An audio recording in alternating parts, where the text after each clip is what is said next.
오늘의 큐티 말씀은 출애굽기 2장 1절부터 10절입니다. 제목 모세를 구한 하나님. 먼저 앞뒤 문맥을 살펴보겠습니다. 야곱이 가족 70명을 데리고 애굽에 이주한 지 400년이 지났습니다.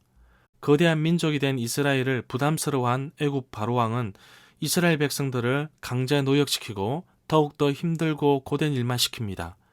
흙을 이기고 벽돌을 굽는 것은 정말 힘든 일입니다. 번성하는 이스라엘 민족들을 말살하기 위해 히브리 산파를 불러다가 히브리 여인들이 낳은 아기를 죽이게 하였지만 산파들은 하나님을 두려워하여 감히 그렇게 하지 못하였습니다. 이런 계획도 실패하자 히브리 남자 아기가 태어나면 나일강에 던져서 죽게 하였습니다. 출애굽기 2장에 모세가 태어납니다. 하나님은 모세를 시작으로 이스라엘 백성들의 애굽 탈출을 이루십니다. 모세가 태어났지만 당장 나일강에 버리지 못하고 3개월 동안 숨어 지내다가 결국 더 이상 숨길 수 없어서 물이 새지 않는 파피루스 상자를 만들어 나일강 물에 띄워 보냅니다. 모세가 이렇게 나일강을 따라 보냄을 받았지만 이 길이 바로 하나님께서 모세를 애굽으로 보내신 길이며 하나님의 놀라운 역사와 섭리가 이루어집니다. 하나님께서 아기 모세를 구해주셨고 돌봐줄 수 있는 사람 모세 어머니도 구해주셨고 애굽 왕궁에서 자라도록 모든 환경을 만드셨습니다. 하나님은 사람의 방법이 아닌 하나님의 방법으로 세상을 통치하시고 이끌어 가십니다. 문단을 나눠보겠습니다. 1절부터 4절은 모세의 출생 과정, 5절부터 10절은 모세가 물에서 건짐을 받다. 1절부터 4절의 단락에서 어머니는 아기에게 비범한 면이 있다는 사실을 알아차리고 강물에 빠져 죽는 데서 아기를 지키려고 했습니다. 여기에서 준수하다는 의미는 아름다운, 잘생긴 또는 건강한, 튼튼한을 뜻할 수도 있다고 봅니다. 마침내 어머니는 아기를 갈상자, 갈대상자, 파피루스 상자에 넣어 내놓는데 갈상자는 생명을 건지는 노아 방주를 상기시키기도 합니다. 이 아기가 나중에 이스라엘 사람들을 애굽에서 건져낼 인물이라는 점은 10절에서 비로소 똑똑하게 드러나고 있습니다. 모세의 가문에 대한 설명은 출애굽기 6장 16절부터 20절 그리고 민수기 26장 58절부터 59절에 언급되어 있습니다. 3절에 보면 역청이 나오는데 역청이 무기질과 섞여 굳어진 것이나 끈적끈적해진 것, 아스팔트를 가리키는 것으로 봅니다. 이는 석유가 증발하거나 산화되어서 자연스럽게 생겨난 것으로 봅니다. 옛날에 중요 역청 산지 가운데 한 곳이 사해 남부였고 그래서 사해를 역청의 바다라고 부르기도 했습니다. 창세기 14장 10절에 보면 시딤 골짜기 구덩이에서 역청을 캐낸 듯 합니다. 메소포타미아에서 역청을 상당히 많이 산출했다고 합니다.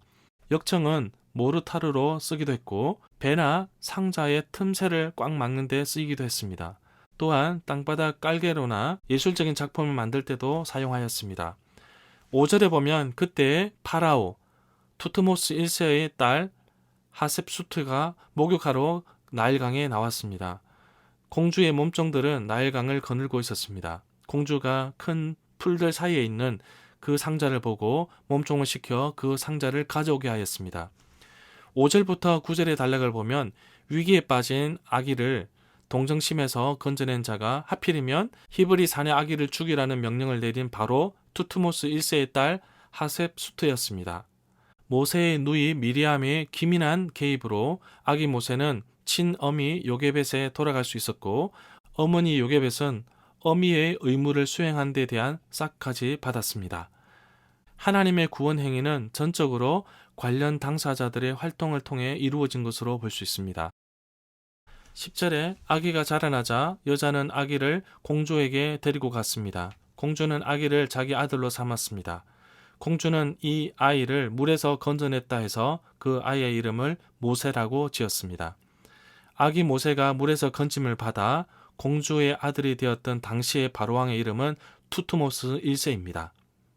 그리고 모세의 양아버지는 공주의 남편 이름인 투트모스 2세입니다. 성경에 기록된 바로왕의 이름이 12명이나 됩니다. 공주 하셉수트가 그 아기 모세를 양자로 삼고 그 모세에게 애굽 이름을 지어줍니다. 그 시점은 젖을 떼는 것과 일치했을 터인데 당시에 태어난 지 2년부터 3년이 지나서야 젖을 뗐습니다. 모세라는 이름 뜻은 건져내다 라는 히브리 낱말과 발음이 비슷하기 때문에 본문은 이를 건져냄이라는 뜻으로 풀이할 수 있습니다. 애굽 말로는 아들이라는 뜻입니다. 여기서 모세에 대해서 알아보겠습니다. 이스라엘 지파들이 광야길을 올 때 이들을 이끌고 또 시내산에서 언약 및 율법을 중재한 사람입니다. 그 이름이 어디서 비롯됐는지 단정할 수는 없습니다. 출애굽기 2장 10절에서는 이 이름을 끌어내다 뜻의 히브리 낱말과 관련시켜 풀이하고 다른 한편으로는 아들을 뜻하는 애굽말 모스와 관련시키고 있습니다. 내게 주시는 교훈입니다. 하나님께서 이스라엘 백성들을 애굽에서 구원하시기 위해 모세를 사용하십니다.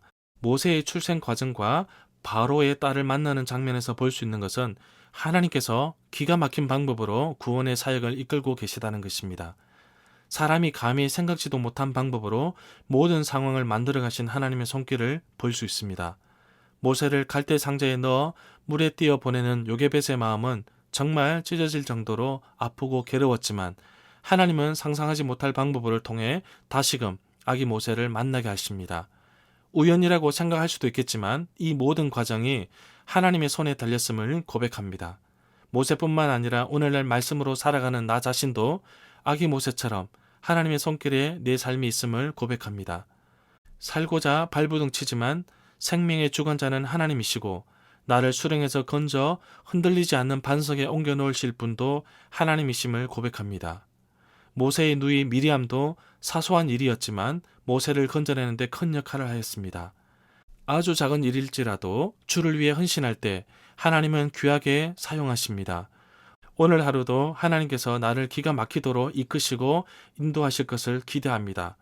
모든 것을 잃었다고 생각할 때 하나님은 채우시고 모든 것이 절망이라고 생각할 때 하나님께서 세우심을 믿습니다. 오늘 하루도 나의 삶을 이끄시고 어려움과 고난 속에서 건져내어 주시고 나의 앞길을 인도하여 주옵소서. 예수님의 이름으로 기도합니다. 아멘.